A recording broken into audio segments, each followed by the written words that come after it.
Hey everybody, Sylvia K here, and today I'm going to show y'all how to store Crisco vegetable shortening for long-term storage.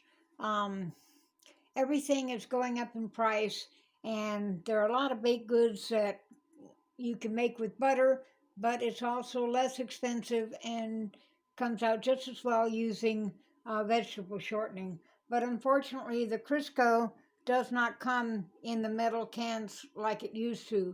And as long as they're unopened, they'll store for a relatively long time, but they'll store even better if you transfer the contents of the new can into a glass jar and then vacuum seal it.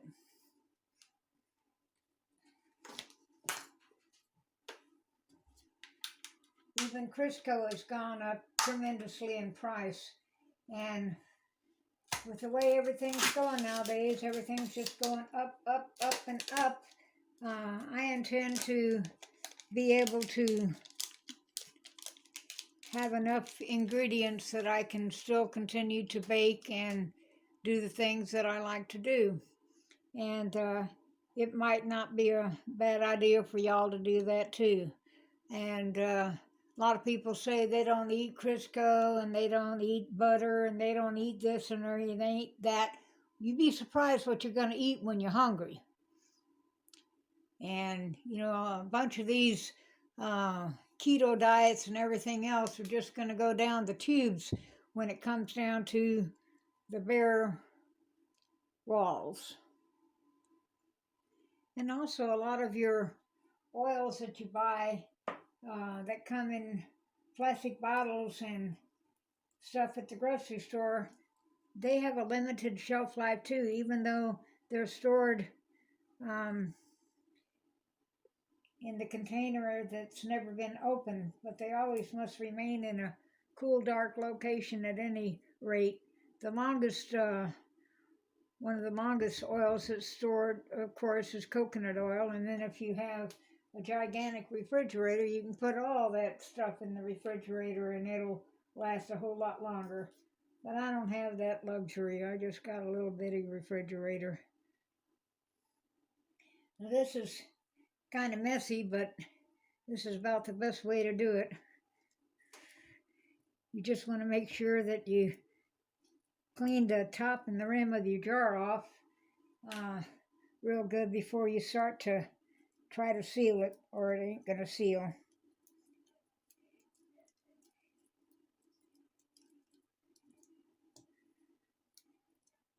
And also, it's not a bad idea, once this is in here and vacuum sealed,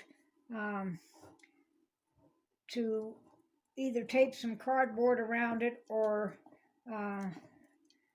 cover your jar with some aluminum foil, just as some added extra light protection.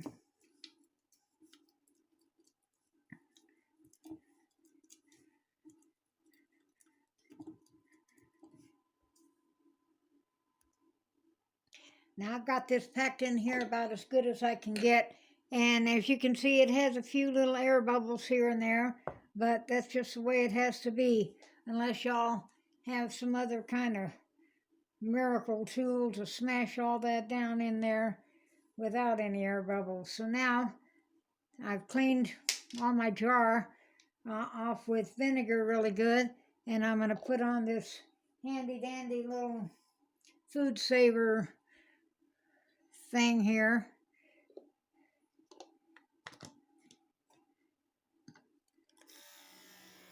These little things really don't cost that much.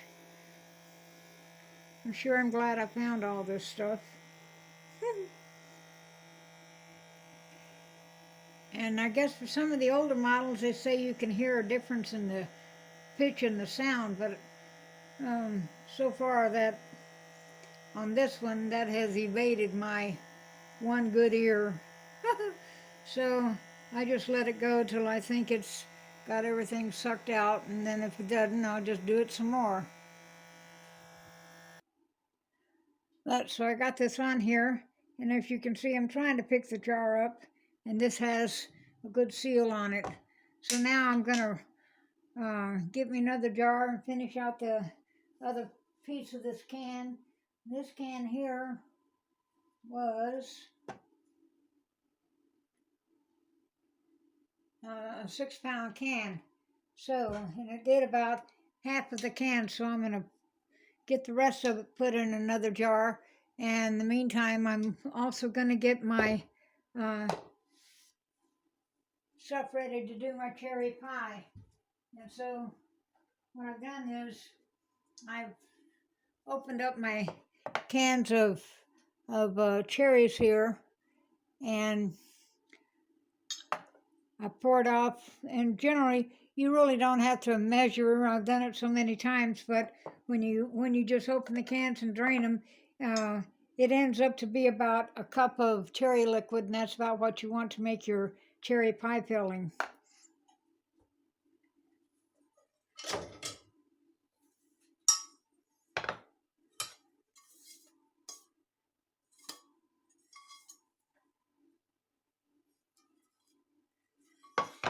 So I just pour this in here. And to that, I'm going to add 3/4 cup of sugar.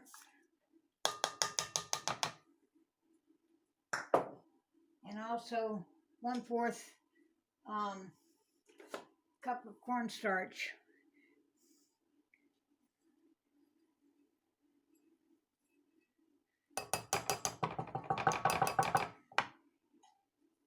And a 1/2 teaspoon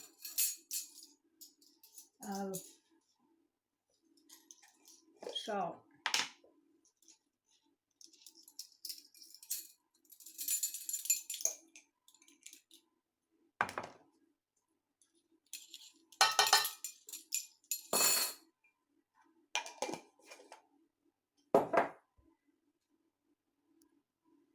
Okay, so I've got my jars of Crisco finished, and this is what I came up with.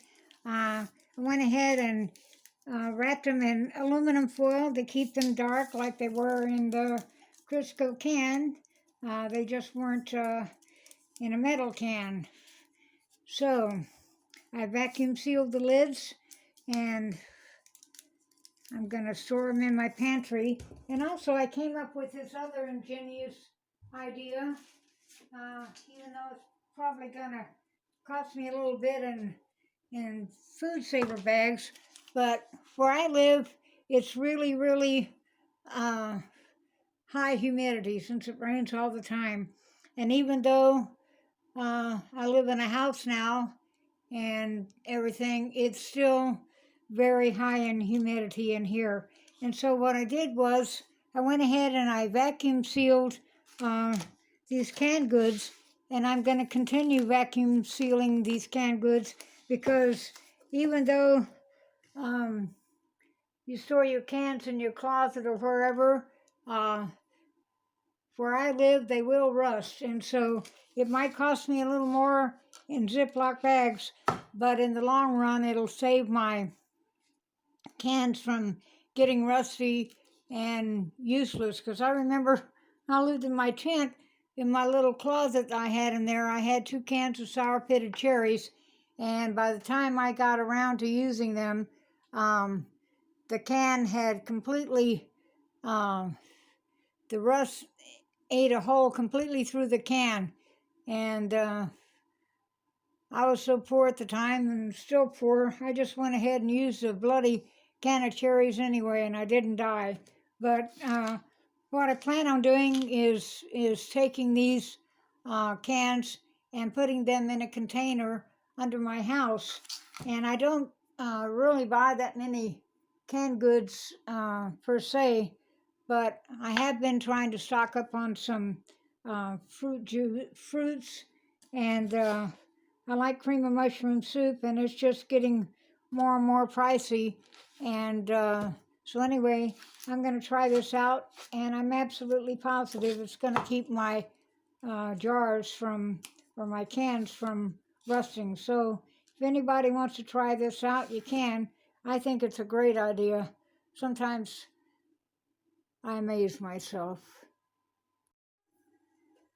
Okay, so I've got my cherry liquid in here, 3/4 cup sugar, and 1/4 cup of cornstarch, and I'm just gonna cook this over low heat until it starts to thicken.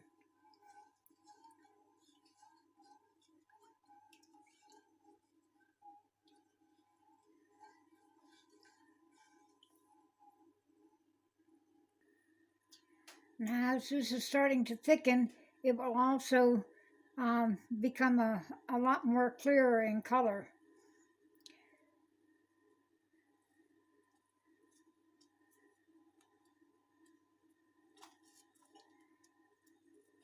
And you want to stir this continuously.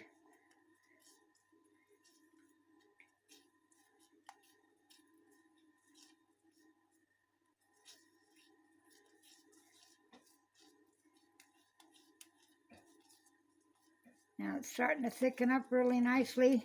So at this point, you stir it a little bit more and turn off the heat. And throw in your cherries.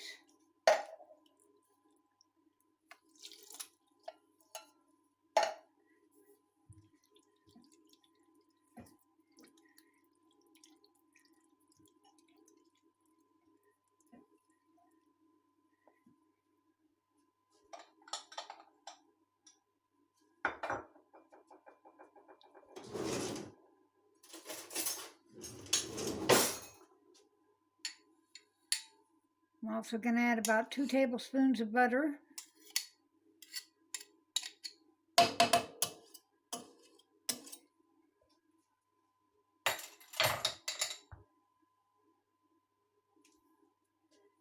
About a tablespoon of lemon juice.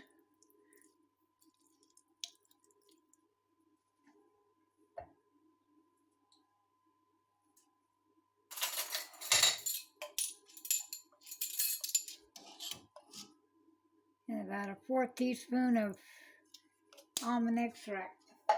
And that's going to be the filling for my pie. Now for my pie crust, I took 3 cups of flour,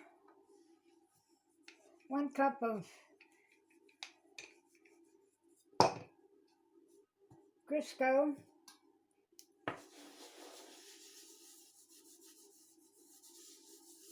teaspoon of salt,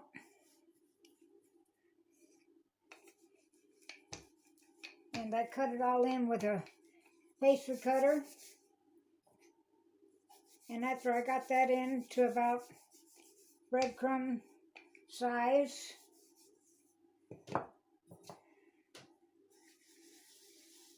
I added a stick of butter, and I let the butter, cut the butter up in small squares and added it to my dough here. And I didn't get it in too small of pieces. I just left kind of some of the chunks in it. That way, whenever my pie crust does cook, it'll be nice and flaky.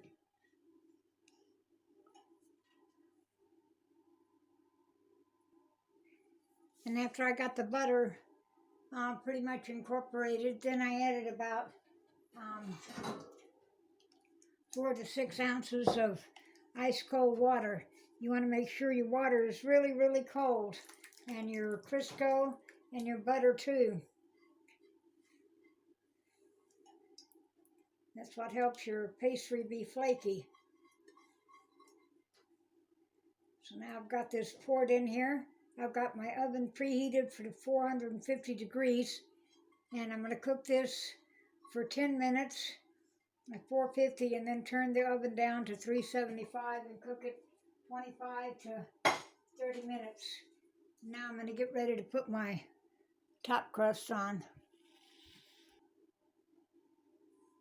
Now I rolled out my top crust, and I cut it with this handy dandy little pastry wheel here.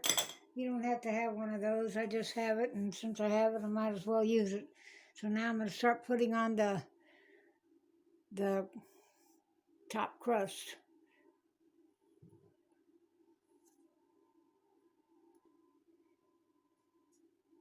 And I probably don't do it the way it's supposed to be done, interlocking it and all that stuff.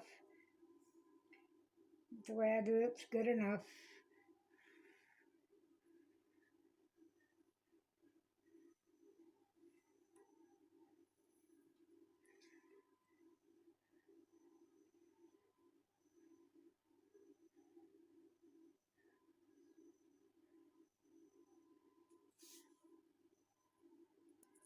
And there's my pie ready to go in the oven.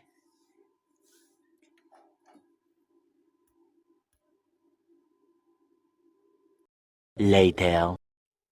And so, ladies and gentlemen, there's my pie. So, I think I've had all the fun I want to have today, at least doing this stuff. Anyway, I hope y'all learned a little bit. If you didn't, I'm sorry. And other than that, I hope everybody's well. And don't forget to subscribe, and I'll see y'all later. Bye bye.